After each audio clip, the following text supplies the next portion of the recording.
Know those moments when all your worries hit again and eat your time. So let's just pretend that it'll work out in the end and turn out fine.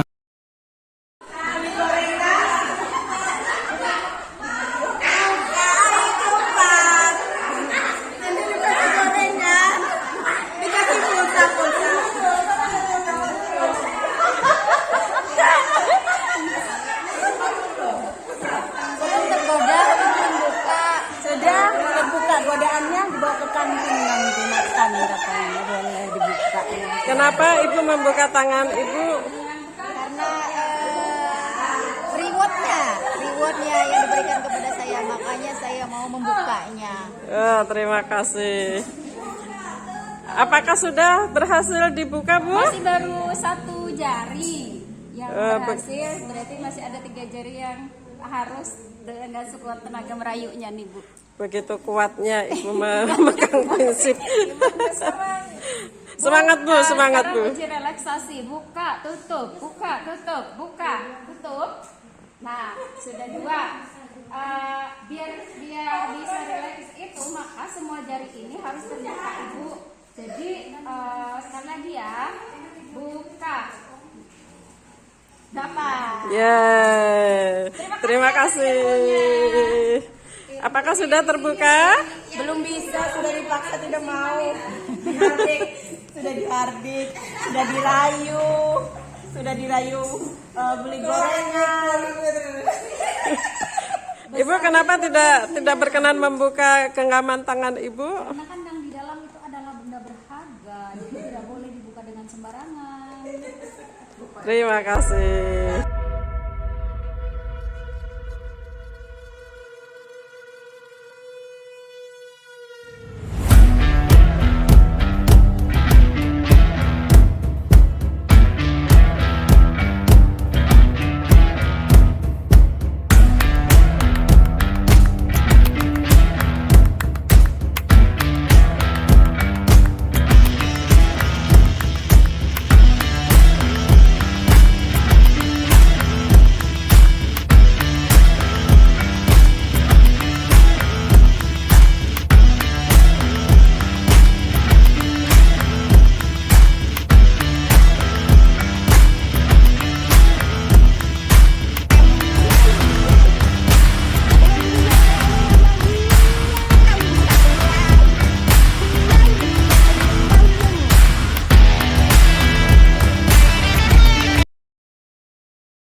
Naren! Sini kamu! Selamat pagi, Bu. Selalu terlambat. Kamu deh, pasti terlambat. Maaf, Bu. Saya... Apa? Apa coba? Alasan kamu apa lagi? Kapan sih kamu tidak terlambat? Malas sekali ya kamu jadi anak. Saya... Dasar pemalas. Gak kapok-kapok sih kamu. Sudah berapa kali terlambat? Sana, kamu keliling lapangan basket 2 kali. Kenapa saya harus keliling lapangan basket, Bu? Kenapa? Kamu mau lawan ibu? Berani-beraninya jawab. Sudah terlambat, masih berani jawab pula. Sekarang, keliling lapangan basket 5 kali sekalian. Biar kapok. Cepat. Pergi sana ke lapangan basket. Posisi penghukum biasanya berbicara dengan nada tinggi, menghardik, menunjuk-nunjuk, menyakiti, dan menyindir. Hukuman bisa berupa fisik maupun psikis. Ibu dan bapak guru hebat. Dampak yang terjadi pada murid ketika guru berada pada posisi penghukum adalah murid cenderung akan memberontak, bahkan menyimpan dendam.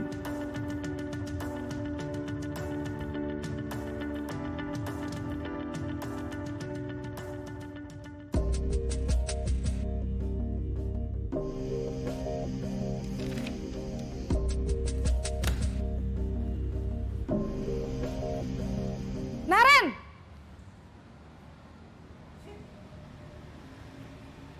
Selamat pagi, Bu. Naren. Kamu kenapa terlambat lagi, Nak? Ya Tuhan, Naren. Kamu senang ya bikin ibu susah ya? Kalau kamu terlambat lagi, nanti ibu yang ditegur bapak kepala sekolah, Nak. Disangka ibu tidak bisa membina kamu. Duh, gimana ini? Maaf, Bu. Duh, Gusti Naren. Kamu suka ya kalau ibu ditegur bapak kepala sekolah? Terus, sekarang ibu harus tulis apa ini di buku absen? Ini kamu sudah sering terlambat loh. Ibu harus apa coba? Maaf, Bu. Maaf sekali. Ya sudah, lain kali jangan bikin ibu susah lagi ya, Nak ya. Ibu tidak akan kuat lagi kalau kamu begini terus. Bisa jantungan kalau ibu ditegur bapak kepala sekolah. Sana cepat ke kelas. Maaf ya, Bu. Maaf sekali. Posisi pembuat rasa bersalah berbicara dengan nada tenang, cenderung lembut. Namun kata-kata yang diutarakan membuat murid merasa menjadi orang yang gagal. Memandang buruk dirinya sendiri, merasa tidak berharga, dan tidak sanggup membahagiakan orang lain. Ketika guru mengambil posisi pembuat rasa bersalah, murid akan menganggap dirinya yang bersalah dan ia akan menyimpan emosi negatif tersebut di dalam dirinya.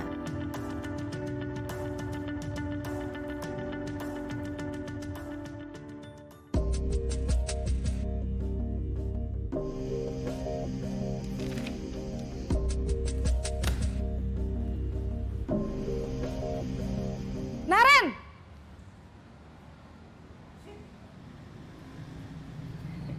Selamat pagi, Bu. Wah, sudah jam berapa ini, Nak? Terlambat lagi ya, sayang. Iya, Bu. Habis ibu saya lupa bangunkan saya, Bu. Kamu malah menyalahkan ibu kamu. Kamu bukannya anak yang larinya paling kenceng. Kok terlambat sih? Iya, Bu. Saya memang terlambat bangun tadi.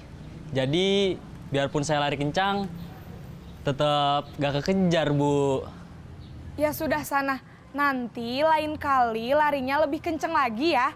Biar gak terlambat lagi. Bikin seneng ibu, demi ibu. Bisa kan? Bisa lah, Bu. Ya sudah sana masuk kelas. Ibu beresin urusan absen kamu. Kamu ini ada-ada saja. Dalam posisi teman, guru berbicara dengan nada suara ramah, akrab, cenderung bersenda gurau untuk menjaga suasana tetap santai. Murid akan merasa senang, aman, dan akrab dengan guru. Identitas yang tercipta adalah identitas sukses atau berhasil. Namun, perlu diingat, karena ini masih dorongan eksternal, maka ada faktor ketergantungan dari murid kepada orang tertentu. Di sini guru absennya, sehingga di lain waktu murid bisa berperilaku baik, namun hanya kepada orang-orang tertentu saja.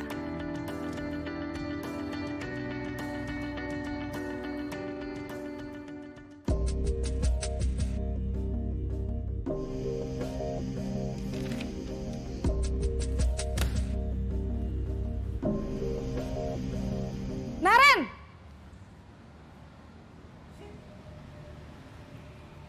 Selamat pagi, Bu. Naren, apa peraturan sekolah kita tentang jam berapa kita harus masuk sekolah, Nak? Kita harus di sekolah jam 7, Bu. Iya, betul. Sekarang sudah jam 7.20. Naren sudah tahu konsekuensinya jika terlambat hadir. Paham, Bu. Saya harus tinggal kelas pas jam istirahat selama 20 menit. Iya, benar. Konsekuensinya demikian. Jadi nanti jam 9.30 pas istirahat, kamu harus tinggal di kelas, kerjakan tugas tambahan untuk ketertinggalan kamu, ya? Baik, Bu. Posisi pemantau mengandalkan penghitungan atau data untuk mengontrol murid. Guru mengarahkan murid berdasarkan peraturan dan konsekuensi. Seorang pemantau menunjukkan bahasa tubuh dan ekspresi wajah yang datar dan cenderung formal.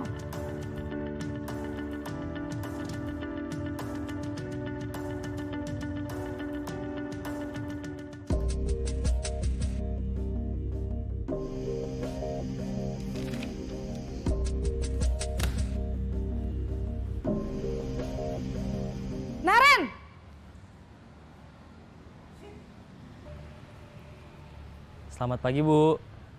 Selamat pagi, Naren. Maaf, Bu. Saya terlambat.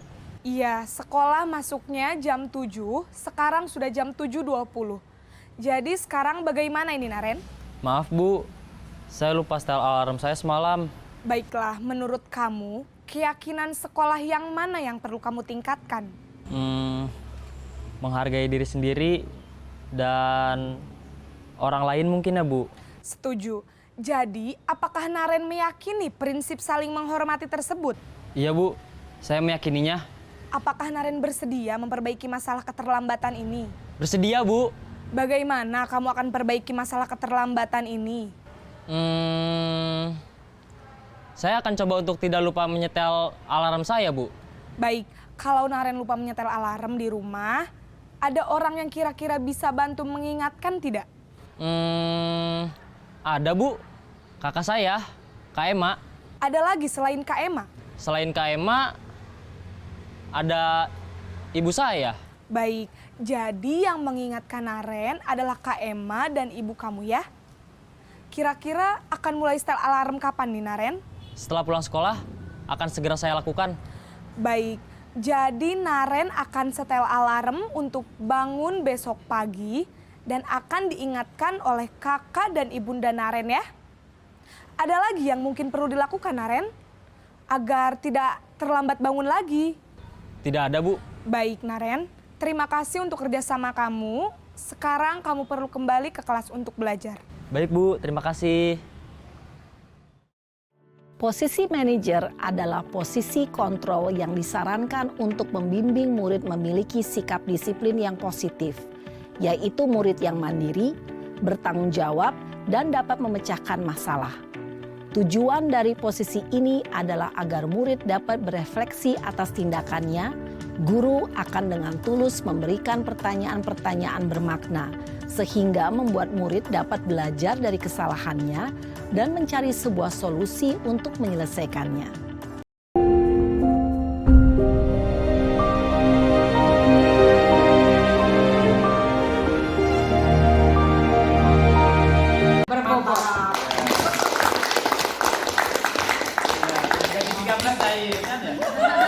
Alhamdulillah. Amin. Selanjutnya adalah dengan 3 diskusi. Saya akan memberikan ilustrasi sedikit ketika ada siswa yang sedang diskusi dengan temannya, tiba-tiba diskusinya itu mengalami benturan atau konflik. Nah, setelah benturan atau konflik, ternyata mereka jadi berantem. Ya. Ada yang membuang tas temennya, ada yang menyembunyikan sepatunya dan sebagainya. Nah, kita bisa menyelesaikan masalah itu dengan cara segitiga diskusi. Sebelum ke cara menyelesaikan masalah tersebut, ya, kalau menurut Ibu Matematika, ya, Bu Heni. Kalau ada suatu masalah itu pertama kita cari dulu nih biang masalahnya siapa. Dapat sudah biang masalahnya, kita diskusikan kenapa, sebabnya, kenapa bisa terjadi. Terus kita cari solusinya, jalan keluar untuk menyelesaikan masalah tersebut. Itu, Bu, terima kasih. Kemudian kita dengarkan dari Ibu Sosiologi. Bu Nina. Kalau nanti ketika ada masalah, ada siswa yang diskusi, kemudian diskusinya terlalu keras dan menimbulkan konflik. Kalau misalkan dalam sosiologi, kalau biasanya kan siswa itu ada yang aktif dan tidak. Ada yang suaranya keras, mempertahankan pendapatnya. Jadi biasanya saya akan menengahi supaya mereka bisa kalau dalam diskusi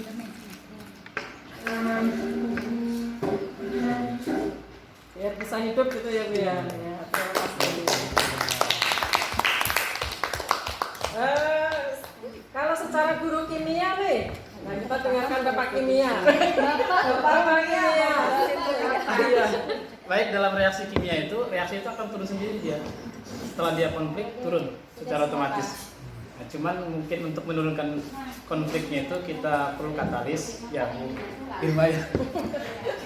Katalisatornya. Ya, intinya harus ada kata Buniati sebagai penengahnya supaya masalah itu lebih cepat reda. Nah, lebih cepat reda dengan tidak memihak di salah satu pihak. Gitu. Mungkin seperti Bu Nina tadi saya sepakat.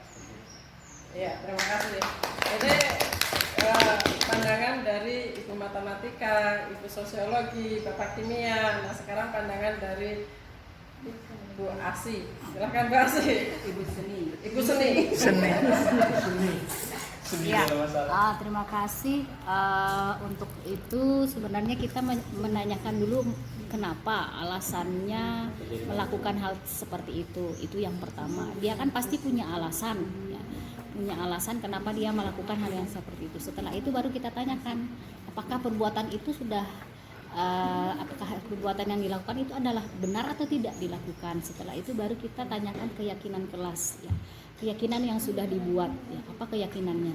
Setelah itu baru ketika dia menyadari hal itu, dia akan menjadi orang yang bisa berubah tidak untuk tidak mengulangi, ya. Kita tanyakan apakah dia bisa mengulangi, tidak enggak mengulangi apa yang sudah diperbuat. Tetapi apabila dia sudah memahami apa yang diperbuat itu salah, mungkin pasti dia akan berusaha untuk memperbaiki dirinya lagi ke depan. Begitu menurut saya. Terima kasih.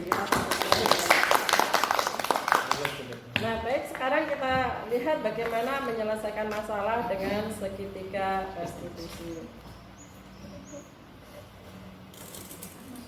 Ada lagi? Oh, nggak apa-apa. Mau dijalankan? Segitiga biru. Sekarang segitiga biru ya, segitiga restitusi. Segitiga restitusi. Kita lihat dengan segitiga biru. Jadi pada saat siswa tadi yang konflik tadi, yang kita lakukan yang pertama adalah validasi tindakan yang salah. Setelah siswa tadi, kita sebagai manajer gitu ya, kita sebagai manajer memanggil siswa tersebut, dibawa ke suatu tempat yang nyaman, yang kita bisa ngobrol berdua tanpa ada intervensi atau menyebabkan siswa tersebut malu. Kita tanya, kamu tentu punya alasan mengapa melakukan hal tersebut gitu ya, itu termasuk dari validasi tindakan yang salah. Kemudian yang kedua dari segitiga validasi itu adalah menstabilkan identitas. Jadi kita yakinkan kepada siswa tersebut bahwa setiap orang itu pasti bisa melakukan kesalahan, bisa wajar aja bisa salah gitu ya, tapi kamu bukan satu-satunya orang yang melakukan kesalahan. Kemudian cara yang ketiga adalah dengan menanyakan keyakinan.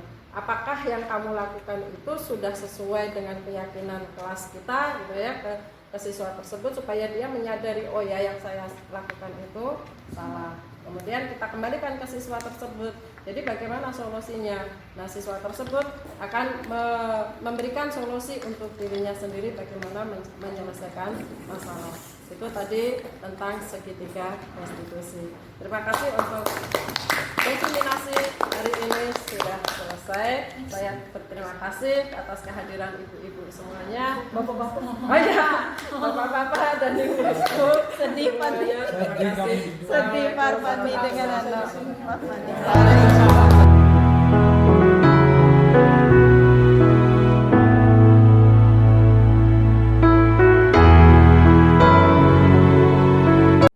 Sepulang sekolah, Ibu Iga selaku wali kelas memanggil Andika karena mendapat laporan bahwa Andika berdiskusi dengan Yuli. Andika terlibat adu mulut dengan Yuli karena Yuli mengejek orang tua Andika. Andika tersulut emosi dan akhirnya melempar tas milik Yuli. Andika, ibu lihat tadi pagi kamu diskusi dengan Yulia ya? Benar, soalnya saya jengkel, Yuli ngejek orang tua saya. Memahami kondisi kamu, kita pasti akan sesal saat orang lain mengejek orang tua kita. Iya Pak, itulah sebabnya saya bertengkar dengan dia. Lalu apa yang kamu lakukan? Karena Yuli terus saja mengejek, akhirnya saya lempar tas Yuli. Dan kami berbicara. Kamu melakukan itu pasti ada alasannya, ya kan? Iya Pak. saya itu harus bela orang tua saya. Anak mana coba yang nggak marah orang tuanya diejek ya kan? Jadi saya harus bela. Ya udah akhirnya saya lempar deh tas Yuli biar tahu rasa dia. Andika, apakah kamu masih ingat keyakinan keras kita? Masih. Menurutmu yang sudah kamu lakukan tadi, apakah sesuai dengan keyakinan keras kita? Tidak. Menurutmu kesepakatan mana yang tidak sesuai? Kita sepakat bahwasanya kita itu harus saling menghargai dan menghormati orang lain. Kamu yakin dengan nilai-nilai itu? Yakin Bu. Hanya saja tadi saya terlalu terbawa emosi. Apakah kamu ingin memperbaiki masalah ini, Andika? Ya Bu, soalnya saya capek marah-marah terus. Bagus, Andika. Kamu bisa menyelesaikan masalah ini dan ibu bangga dengan kedewasaanmu dalam mengambil sikap. Setelah ini ibu juga akan memanggil Yuli dan menyuruh Yuli menemuimu untuk meminta maaf dan mempertanggungjawabkan perbuatannya. Terima kasih ya Andika ya. Terima kasih.